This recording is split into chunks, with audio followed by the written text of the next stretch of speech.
Hello viewers, आपका word of story में स्वागत है। ये वर्ड ऑफ स्टोरी चैनल में आज मैं लाया हूँ बहुत ही दिलचस्प कहानी। और ये कहानी है एक सारस और एक भेड़िया की। सारस किस तरह भेड़िया की मदद करता है जब उसकी जान खतरे में पड़ जाती है, और जब उसकी जान सारस बचा लेता है तो उसे आश्वासन देता है कि कभी आप पर संकट पड़े तो मुझे याद करना। लेकिन जब उस पर संकट आता है तो भेड़िया कितना बेवफाई से उसके साथ पेश आता है और क्या जवाब देता है, और उसकी मेहरबानी का, उसके एहसान का क्या उसको सिला देता है। ये पूरी कहानी सुने तभी आपको पूरा वाक़या समझ में आएगा और तभी कहानी का आप लुत्फ़ हासिल कर पाएंगे। तो आइए शुरू करते हैं। एक जंगल में एक भेड़िया और एक सारस रहते थे। दोनों अपना किसी तरीके से पेट पालन करते थे, यानी अपना शिकार करके पेट को भरते थे या अपनी ज़िंदगी बसर करते थे। एक दिन ऐसा हुआ कि भेड़िया कहीं जंगल में एक शिकार उसको मिल गया, और शिकार खाते समय जल्दी जल्दी जब शिकार को खा रहा था भेड़िया, तो उसके गले में एक हड्डी फंस गई, और हड्डी इस कदर फंसी कि उसकी जान निकल रही थी। उसकी जान निकल रही थी, गले में हड्डी फंसी हुई थी। उसको कोई चीज़ समझ में नहीं आ रही थी कि क्या करें, हम कैसे अपनी जान बचाएं। इसी समय उसको सारस दिखाई दिया। उसने सोचा कि अगर सारस आज चाहे तो मेरी जान बचा सकता है।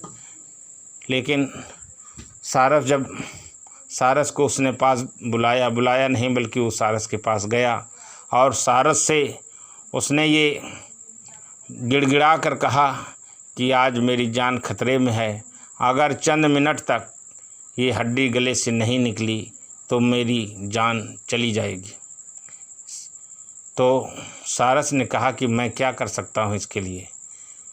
भेड़िया ने कहा कि अगर तुम चाहो तो अपनी चोंच हमारे गर्दन में डालकर और गले में फंसी हुई हड्डी को निकाल सकते हो, और इस तरीके से फंसी हुई हड्डी निकाल कर मेरी जान बचा सकते हो।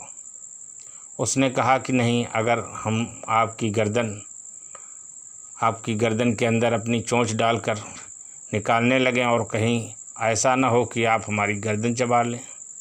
तो उसने आश्वासन दिया कि नहीं, ऐसा नहीं होता है, ऐसा नहीं मैं करूँगा।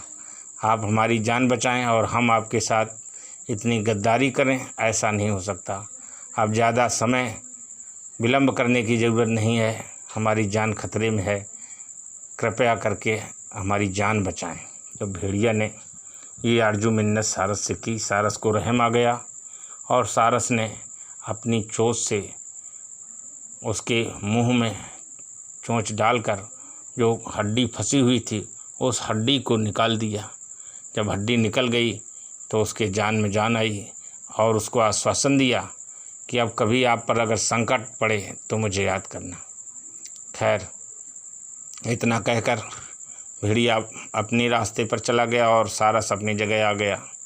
एक वक्त ऐसा आया कि सूखा पड़ गया और कहीं भी पानी नहीं बचा। सारस के खाने की दिक्कत हुई तो उसको खाने के लाले पड़ने लगे, यहाँ तक कि उसे वो तो पानी में रहने का वाला जीव है। जब पानी नहीं तो उसका शिकार नहीं मिला। वो बहुत दुबला पतला हो गया, यहाँ तक कि मौत के करीब पहुँच गया। खाने को कुछ उसके नहीं था।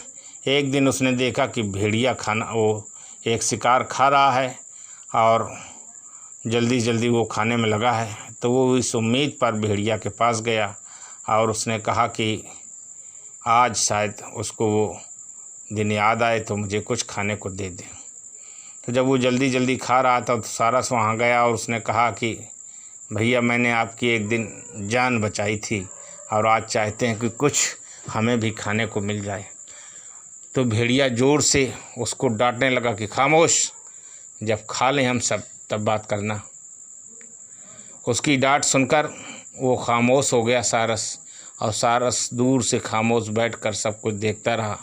जब सब कुछ खा गया भेड़िया और कुछ भी वहाँ नहीं बचा, तब भेड़िया सारस से कहता है कि हाँ, बता, अब क्या कह रहा था तू? तो सारस ने कहा कि अब बताने से क्या फ़ायदा, मैं इसलिए आपके पास आया था कि एक बार मैंने तुम्हारी जान बचाई थी, गले में हड्डी फंसी थी और आपने कहा था कि अगर कभी संकट पड़े तो मुझे याद करना, तो इसीलिए मैं आपके पास आया था। आजकल हमारे लिए खाने की कोई व्यवस्था नहीं है, बहुत ही हालत ख़राब है, सूखा पड़ गया है, कहीं पानी नहीं है और न ही कोई हमारे लिए शिकार है। इतना सुनते ही भेड़िया को और गुस्सा आया, क्या बोला कि अच्छा तू क्या कह रहा है कि हमने तेरी जान बचाई थी, तूने मेरी जान, वो बोला कि तूने मेरी जान बचाई थी कि मैंने तेरी जान बचाई।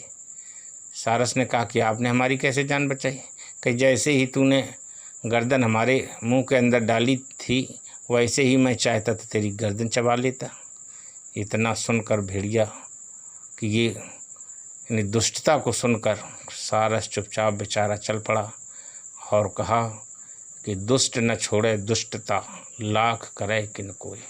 यानी दुष्ट अपनी दुष्टता नहीं छोड़ता, कोई भी व्यक्ति उसके साथ कितनी ही भलाई क्यों न करे। तो उम्मीद करता हूँ कि ये कहानी आपको पसंद आई होगी, और पसंद आती है तो इसे लाइक करना और बेल बटन दबाना और सब्सक्राइब करना मत भूलें, ताकि ऐसी कहानियाँ आपको हम आसानी से पहुंचा सकें और आप उसे सुनकर आनंदित हो सकें और उससे सबक हासिल कर सकें। इसी के साथ आपसे अनुमति चाहता हूं। नमस्कार, जय हिंद।